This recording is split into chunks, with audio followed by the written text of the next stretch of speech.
Jimmy's Jam Box.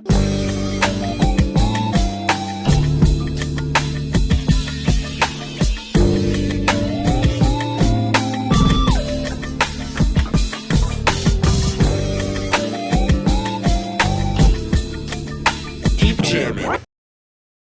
Hello, everybody. Welcome to another exciting episode of Jimmy's Jam Box. We're here and we're back at it and we're about to get on into it. But before we do, as always, please make sure to like, subscribe, push all the buttons, do all the things. You know, I don't know where they are, but you do, and I trust you. Now let's go ahead and get on into it. Here is today's guest.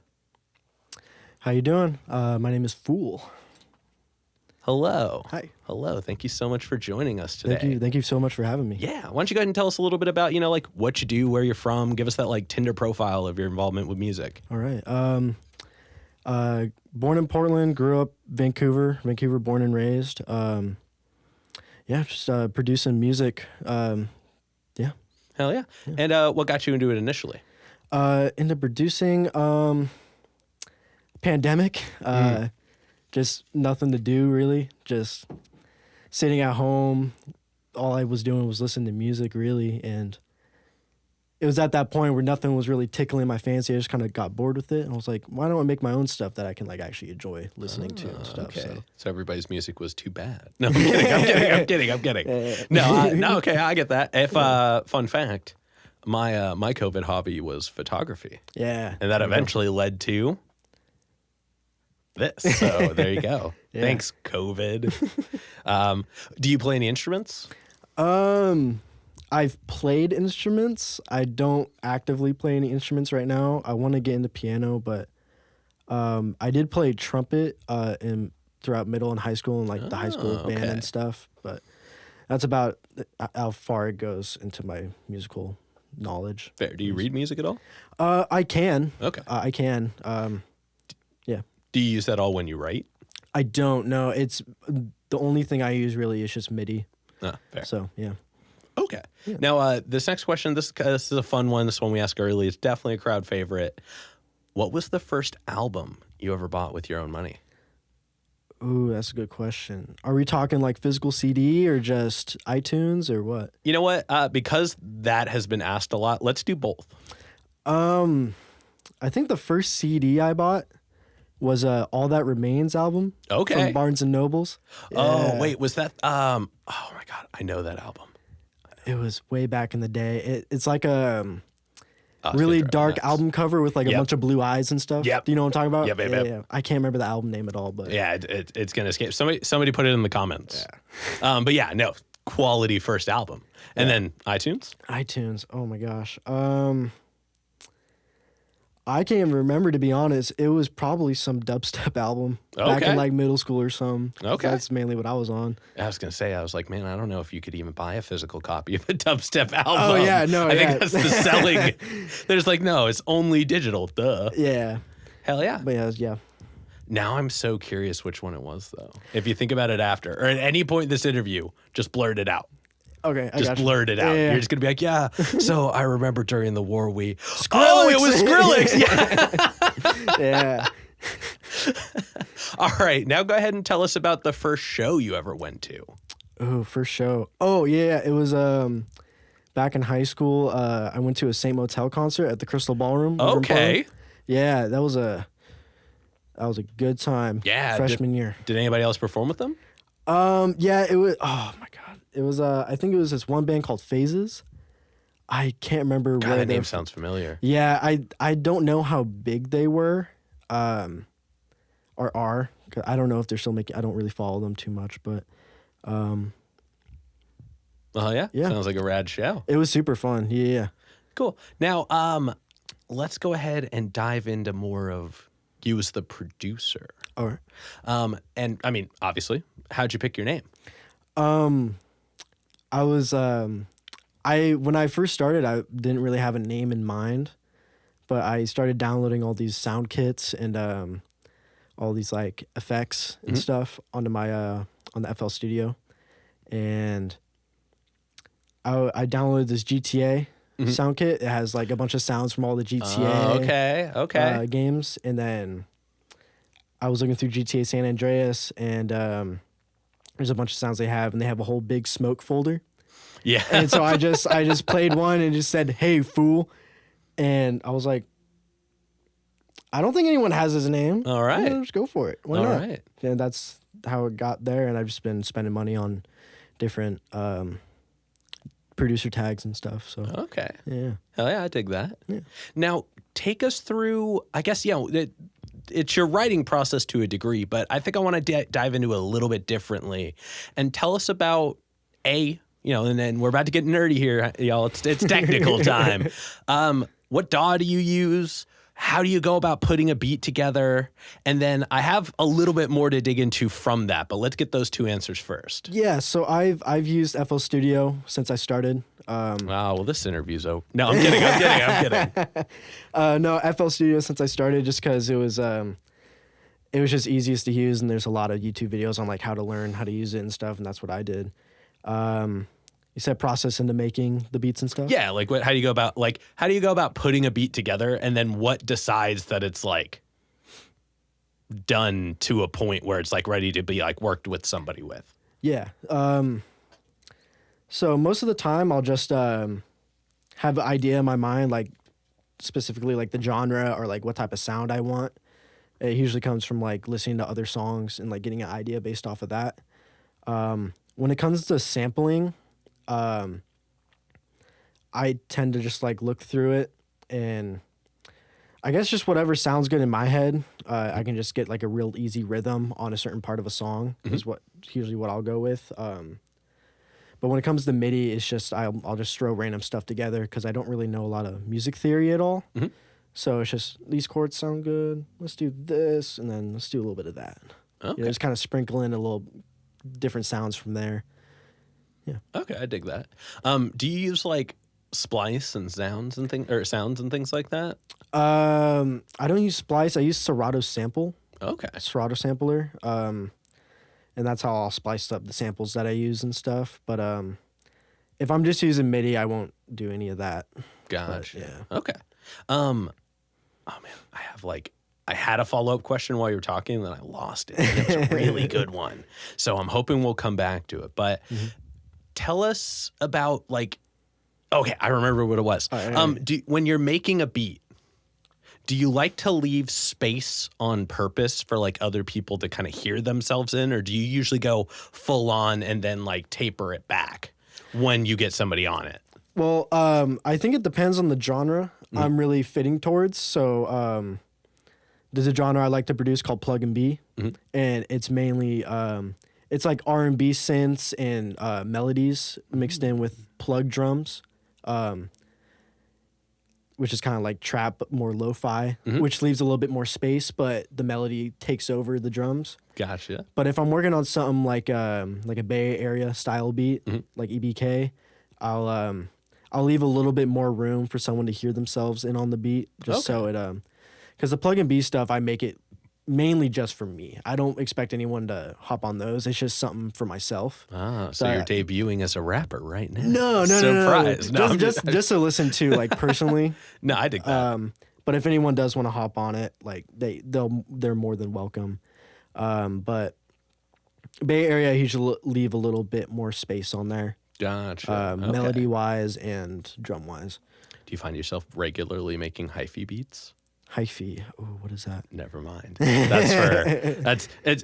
I'm from the Bay Area originally. That was where I spent half of my life, except for the other half was up here. Gotcha. So I just thought I'd plug that in there. Okay. Maybe I'll dig in more into that. Oh yeah. Sure. I mean, that was like Mac Trey and Keep the Sneak. Gotcha. Tell me when to go and things like that. That was all. Yeah. That was all in there. Okay. Shout out E40 if you watch the show.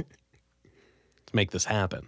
I'm sure he does. I'm sure he does. Absolutely. Yeah. Now, when it comes to working with another artist, because obviously that's the goal here. I assume most of the time is your beats get performed on top of by somebody else. Of course. Yeah. When you're working with somebody, so like not just when you're like selling a beat some way, but like when you're working with somebody and you two are working together on it, how do you go about finding the balance between like your vision of the sound and their vision of the sound? Yeah. I think that really depends if I make the beat with the artist in the same room.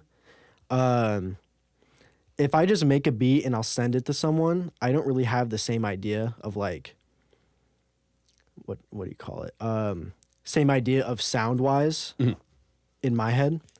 I'm usually pretty open when it comes to like how I want it laid out or how I think it should sound, because there's so many different ways that people are doing it nowadays that it's pretty much like an open book on how to like hop on different beats and stuff. But of course, when it comes to like Bay Area or different styles like that, there's definitely like a set style that I have in mind. But people are surprising me every day when it comes to new music, so I'm usually pretty open with it. Hell yeah. Now, you reference the Bay Area a lot as far as like a sound that influenced you, or at least a sound that you produce. Yeah. Do you work with a lot of people down there, or do you have a lot of influence from there? Or is it just like, how where's the attachment for that? Well, it comes from my bro, Julian, also known as Hooligan Jules. Okay. Shout out Hooligan for Jules. real. Yeah. Friend of the show. Yeah. That's my brother right there.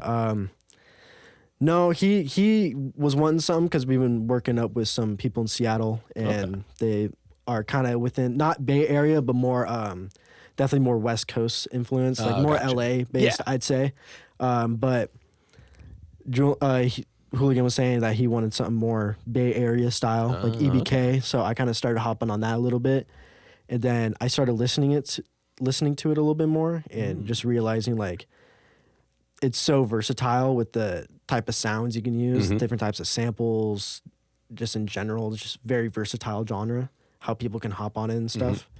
So from then on, I started doing more of that, and that's kind of mainly where I'm at right now. Hell yeah. Producing that type of stuff. I dig that. Yeah. Now, when you're looking for like inspiration, like, because, you know, like as people who make music, you know, the line between when you're just like listening to listen and listen for like inspiration can blur itself pretty heavily. But like when you find yourself just listening to music regularly, how often are you like, oh, I want to sample that, or I want to pull this? I try to do it almost every day. Okay. So I'll try and just go through different playlists and stuff. Like, doesn't matter the genre, to be honest, because I've done a lot of different samples through like different genres and stuff. But I'll just be at work, just have my headphones in and stuff, and just kind of listen through there. And if I see something I want to sample, I'll just like the song real quick, have it in the back of my mind for later. I'll come home, just look at it, kind of with that same idea in my head, and just kind of work from there. Hell yeah. Hell yeah. Man, I want to like dive into one more question before we move to hypotheticals, but like I can't lock it in. I know there's something in here. Like after we're done with this, I'm gonna be like, this is what I wanted to ask you, and it's gonna be good. It's gonna be good. But we'll move on. Right, I'm sure I'll think of it in a moment. Okay. So we're gonna jump right into the hypothetical questions. All right. And this one I think will actually apply to you the most. Okay. And that's who, if you could work with any one artist who's currently alive, who would you work with? There's a couple, man. I'm really into oh gosh. This is troubling. Is this just like rapper or producer? Let's do this. We'll make this a two-part question for you. Okay. Who is an artist that you would like to produce for, like a rap artist or a musician or somebody that you would want to work on a track of theirs for? Okay. And then who is a producer that you would like to work with? Gotcha. I think I can space this out into like still with like different genres and stuff. I think for like the Bay Area stuff, I would really like an artist I'd really love to produce for is EBK Bacto. I fucking love his music. His sample, his beat selection is amazing. And then I love to work with an artist called Summers, Plug and Be Wise. Okay. He's up top there too. He's a great artist. I think producer wise, I really want to work with Hey Taewon he's out of Seattle. I think he just moved down to LA though. But and then I think Plug and Be Wise, there's this guy named Tellery, and he is He's really abstract when it comes to beat making, but he sprinkles in R&B melodies in there. See, that's the secret. Yeah, That's the it's really good because you'll get like these really aerated sounds or like really lo-fi sounds, but you get those really nice R&B chords in there that just really flow well with the sound. It's beautiful. I dig that. Yeah. Now, I know we're in hypotheticals, but I'm going to run back to this because I've noticed you mentioned it a lot. I should have brought it up sooner. Your focus and your emphasis on like where sounds come from is really interesting.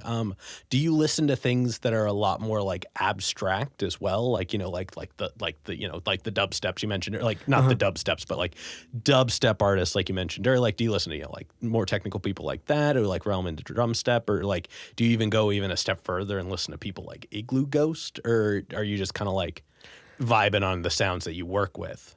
I'm really just vibing on the sounds I work with. I'm kind of just like floating in the middle when it comes to listening to music because I can listen to almost anything and take inspiration from it because there's a sample born out of anything. Yep. You know what I mean? So it's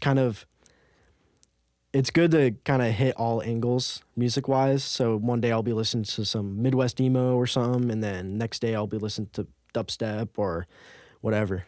Okay, cool. Yeah, sorry to run away for a second with that one. No problem. But I was just kind of curious. It's a good question. Now, going back to kind of follow up to that first question, who is a local artist that you're aware of that you haven't connected with yet, but you would like to? Okay. Are you talking about just Portland, Vancouver area? Yeah. So like, who's somebody that like potentially you could DM right now and jump on something with? That's a good question. I would really love to work with Lord Lawrence. Okay. Yeah. Shout out Lord Lawrence, friend of the show for sure. Yeah. He's been in a couple shows that Julian has set up, and I just actually talked to him for the first time at the Feed the People Fest. Oh, okay. Talked to him officially. He didn't know I made the beats for Julian or anything. Oh man, So- he's not plugging you well enough. No, I'm kidding. He literally talks about you every chance he gets. He's definitely a big supporter. Yeah. Yeah, it would be great to work with him. He's got such a awesome vibe to him. Oh yeah. He's a big great fan. guy. Big energy. Oh, big yeah. energy. Yeah. Great The personality. way he at the Feed the People Fest, the way he like grabbed the audience, he brought them yeah. all together. Oh yeah, his was crowd amazing. work is phenomenal. I mean, performer through and through. Oh, absolutely. Through and through. Absolutely. Just big fan for sure. Oh yeah. All right, now this next one. This one's going to be interesting. I guess I don't know how to translate this to you exactly. Okay. But we'll run with it. We'll see what you can come up with. Actually, you know what? Nope. I just figured out a way to modify it a little bit. All right. It's going to get weird. It's a weird modification. Okay. So usually I ask people if you could perform anywhere in the world, where would you perform? But obviously, slightly different scenario here. Yeah. So if you could record somebody anywhere in the world, and it could be anywhere. So I'm talking like the catacombs of a submarine on top of the Eiffel Tower, which I guess has technically already been taken. But like if you could record anywhere in the world, where would you record and what would you want to record? That's a good question. Like, and you could use this as an opportunity to like create samples like Pretty Lights did for his last album, things like that. Like, sky's kind of the limits on this one. Yeah. Oh man, they just came to my mind. If I was in like the Alps, some like beautiful house, like side house in the Alps or some shit, making some like Tyler Creator shit, something like that. I feel like that'd be real interesting. Maybe I'm trying to think of what else. I just want something with a good view, to be honest. Okay. Something with a good view. Top of Everest. Let's do it. Damn. The oxygen might be too thin to record anybody vocally. But That's fine. the other stuff would probably be cool. Yeah. Make a beat on top of Everest. For sure. Yeah, I fuck with that. Yeah. I don't think anybody's done it yet. I don't know how well electronics would do up at that high of the cold. That is true. Like, I don't know if the gear could handle it, but I'm sure you could come up with something. I for can figure that. something out. I'm sure. I mean, when you get to the top, you probably. Do people stay at the top of Everest when they get there? Or do they like immediately start going back down before they like camp for the night before they turn around? That's a good question. That is a great. Somebody put that in the comments. If you've climbed Mount Everest before and you watch this show, please put that down below because that is something I need to know. Man, I'd hate to be the guy to just stay up there for like 30 minutes and start walking back Yeah, down. right. You're like, he gets up there I and need he to just say- like eats a candy bar. He's like, Oh, all right. That's all okay. right, cool. I love it. I almost forgot to sign the thing. I think there's like a flag or something. I don't know. I mean, if you're not staying up there for at least a couple days, there's no reason to go in, I feel like. I feel like by the time you get up there, you're going to want to immediately start getting back down. Yeah. I think getting to the top is just to say you done did it.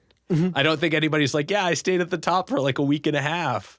15 seconds up there, all I need is a selfie. I'm good to go. Yeah, exactly. All you need is the proof you did it. Yeah, exactly. Because, oof, it's a big mountain. I think it's the biggest mountain. Yeah. Is it the biggest It's mountain? like 28,000 feet, something like that. Oh, man, Something you just gnarly. had that on lock. Something like that. Hey. Quick, fact check him every now. Don't you can fact check me because I'm not sure, but Hell yeah. All right. This is definitely not a interview about Mount Everest. Let's get back to this because we got one last hypothetical question. All right. And this one's going to be interesting. I'm excited to see your answer on this one. If you had to produce or even just perform, like if you had to do a completely different genre than any of the other ones you've done before. So like, and I mean, we'll blur the line on this one because usually I say like if you're like a rap artist and you had like this style of music in your sound, but because you've sampled so many things, we'll blur that line a little bit. But if you had to do a completely different style of music than anything that you've like mained, so we'll say you can't even do like beats for like rap artists, and you can't do beats now. If you had to do something completely different, what would you do? Ooh. And you would be equally as good as you are at everything you do now. Okay. Let's see here. Oh, that's a good question. I think I either do like soul music Okay. or I think I'd do some like Midwest emo or something. All right. Yeah. Now we're gonna add a second part to this. All right. What would you, if you had to do one role within them, if you had to like be a member of a group making that kind of music, not even recording it, what role would you pick up? Ooh. I think if I was doing some soul music, I'd want to be on the keys. Okay. Something like that. Yeah. Okay. I was so sure you were gonna say main vocalist. Oh, no, I'm kidding. no.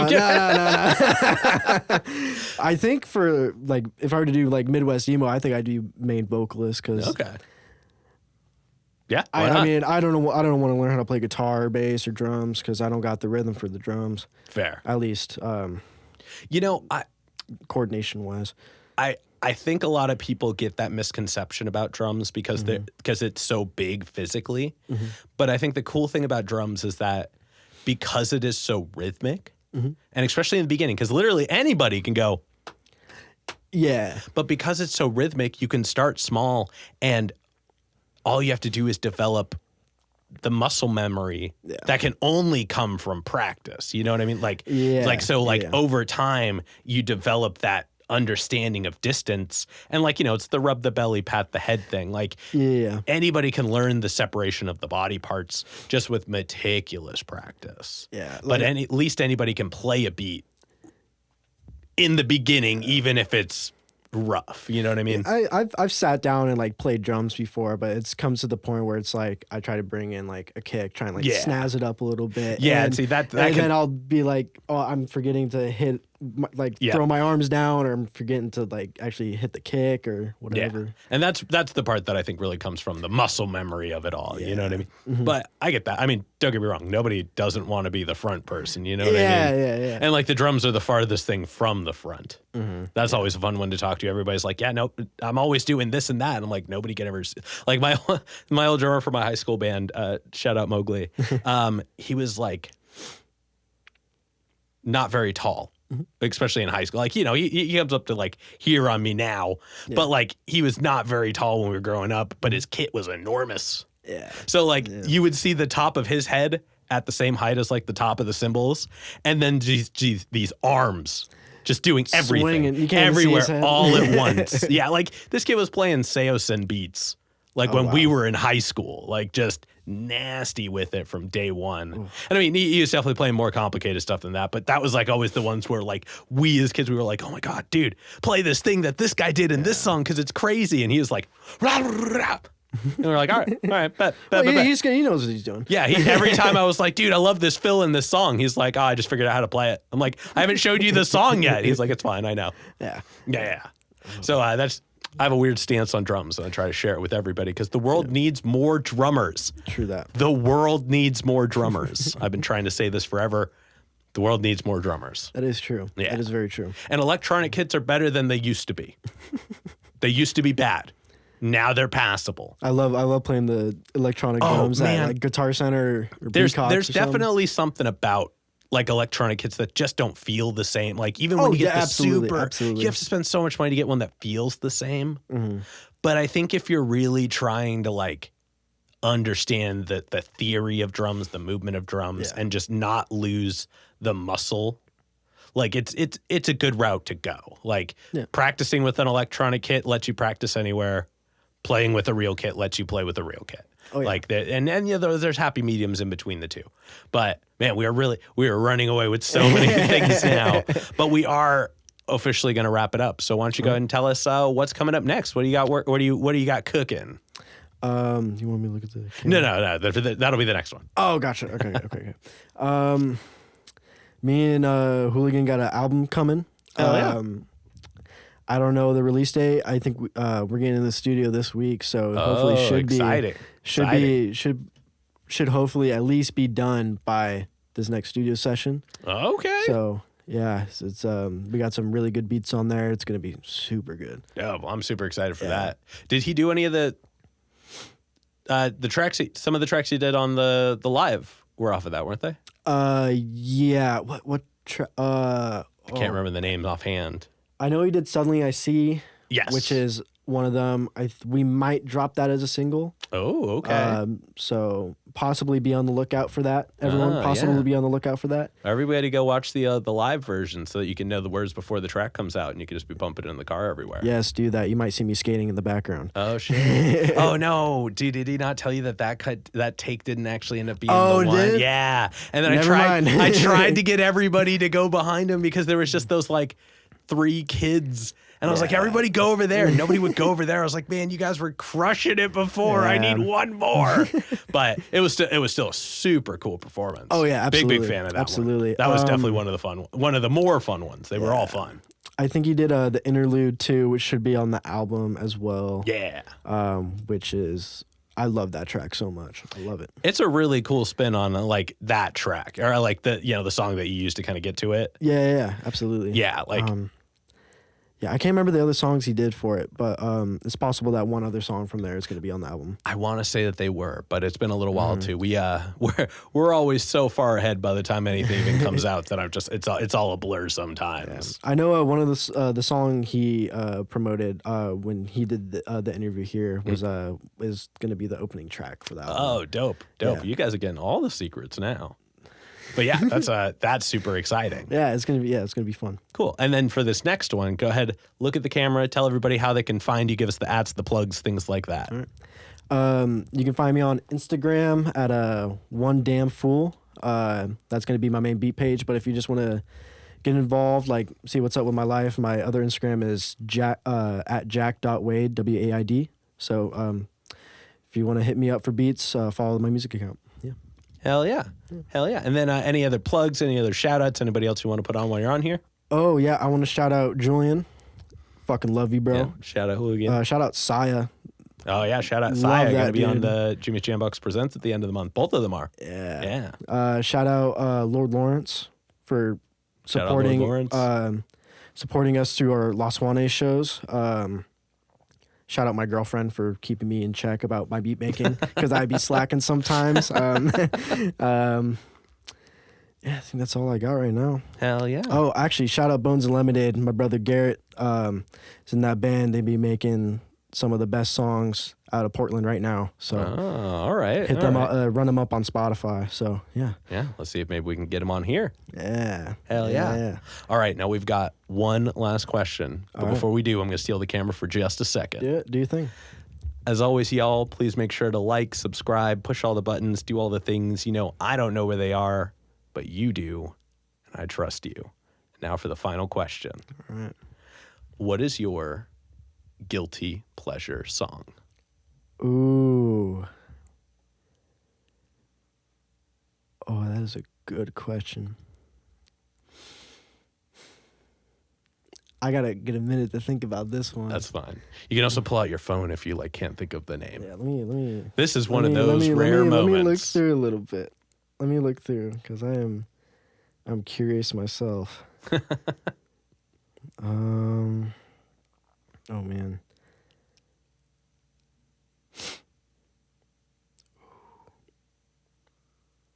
I'm trying to think so here. many. I'm trying to think here. I'm looking through. I can't think of any right now.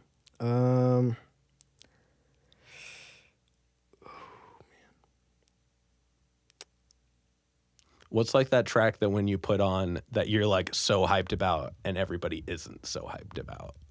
Oh man. I'm usually, when I play music like with people, I'm usually kind of a people pleaser when it comes to that. So it's kind of. But what's that song that's like for you? You know what I mean? The one where you're like, I don't even care if you guys don't like this. It's a banger. Like somebody picked the We Like to Party by the Vanga Boys.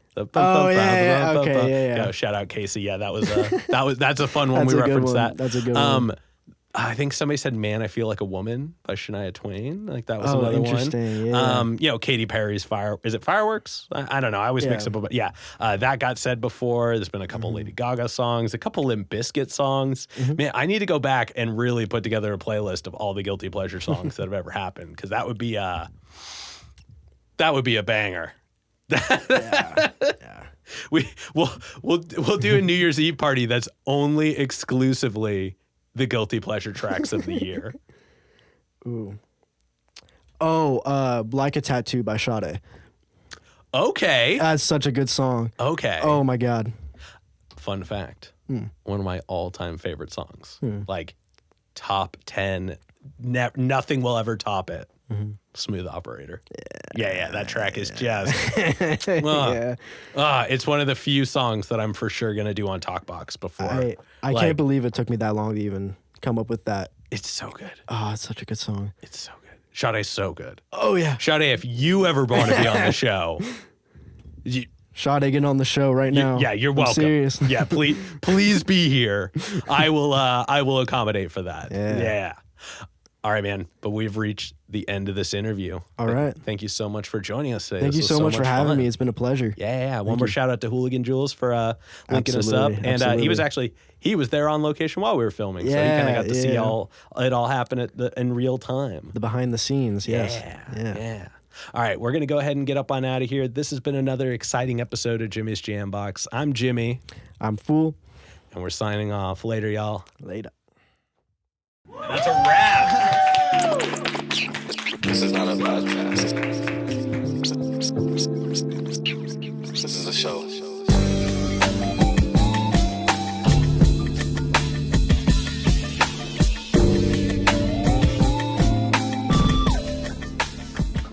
Keep jamming.